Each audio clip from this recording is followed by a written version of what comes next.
Hey guys, it's Miss Ost. I'm going to be reading chapter 5 of Lily and Miss Liberty, so if you didn't catch it yesterday on the live stream, you can catch it today.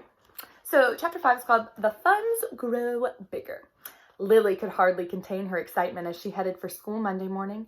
Pinned on her dress was the little purse Mama had given her to carry all the money, $1.37. When she arrived at school, she spotted Rachel waiting for her on the sidewalk wearing her crown. "Hi, Rachel," she said when she caught up with her. "What's that thing you got on your head?" someone yelled. "None of your business," Rachel yelled back. Lily looked at her friend admiringly. She wished she had the nerve to talk back to those older boys. Rachel pointed to a girl who was standing by herself near the front gate of the school. "What's the matter with her?" Lena Kozlov was crying. "Did one of the big boys hit her?" Rachel grabbed Lily's hand and pulled her towards Lena. "Let's find out." When Lily and Rachel reached Lena, she turned back and tried to wipe the tears from her face. "She wears that same dress to school every day," Lily thought. "Tell us what's wrong," Rachel said. But Lena just shook her head. "If you don't tell us, we'll tell Miss Pearson you were crying," Rachel said. Lily looked at her friend. "Rachel, that's not nice." "Well, are you going to tell us or not?" Rachel persisted. "I have no money for the pedestal fund," Lily said quietly. "How come?" Rachel asked in a softer tone. Lena didn't reply. Suddenly, Lily remembered a day last month when she went with Mama to pick up her grandmother at the shop. She saw Lena bending over one of the many sewing machines in that big room. Grandma told her that Lena worked there to help support her family.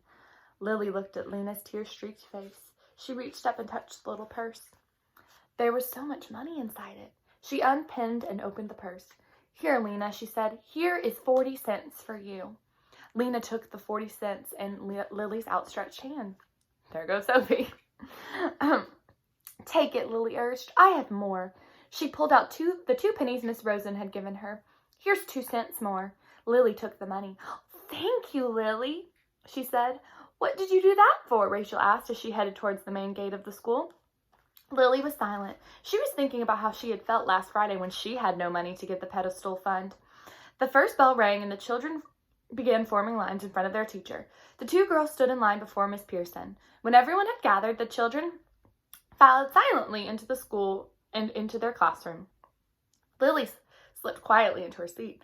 There was a low buzz in the room until Miss Pearson signaled for silence. "I think it's best we collect money for the pedestal fund at the beginning of the school day, so there won't be any chance of losing it during recess." Miss Pearson stood before the blackboard with her chalk.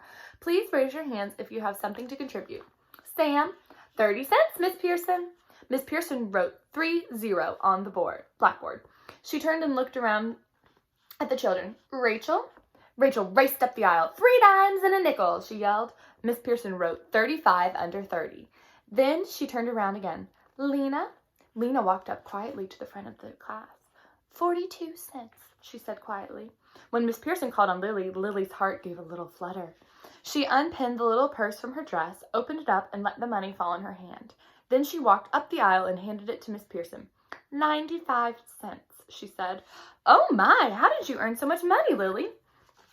Rachel pulled out a crown from inside her desk and put it on. "She made these," she said, pointing to her head. Miss Pearson smiled. "Why, it looks like Miss Liberty's crown. Was this your idea, Lily?" "Oh, yes, but my grandmother and my mother helped me make them." "Well, perhaps we can include a crown when we send our contributions to the pedestal fund for Mr. Pulitzer's newspaper." Rachel handed her crown to Miss Pearson. And there's Rachel showing her that crown. "Take this one," she said. "Lily can make me another." First, the children added all their numbers on the blackboard. Then they added together all the money they had earned last week. Everyone clapped when they reached the total, $7.47.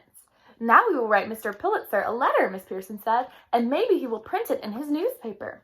Let's tell him that since the children of France helped to pay for the statue, we wanted to help pay for the pedestal," suggested Rachel. Miss Pearson told the children that they would deliver the letter and the money and the crown to the newspaper herself. That evening, when everyone was sitting at the kitchen table having supper, Lily asked, "Grandma, do you remember that girl I know who works in your shop?" Grandma paused for a moment. "Yes," she said. "Lena works in the shop every afternoon. She threads the needles for the sewing machines." "Well, she's in my class at school," Lily said. Miss Lafferty shook her head. "I thought she was older than you, Lily. I've heard that her family is very, very poor. She works hard to help feed her brothers and sisters." "She didn't bring any money for the pedestal fund, so I gave her 42 cents so that she could give to the pedestal fund like everyone else." Mama smiled. Oh, Lily, that was a nice thing to do. When you said freedom won't put food in poor people's mouth, did you mean someone like Lena? Yes, Lily. Well, maybe Lena is poor, but she loves Miss Liberty as much as I do. I wish you loved her too, Mama. If your mama doesn't care for the Statue of Liberty and you do, Lily, that's all right, Grandma said. Papa smiled at Mama.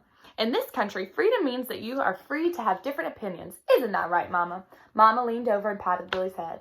Papa is right, Lily. And who knows, perhaps someday I will change my mind about Miss Liberty when I see her for myself.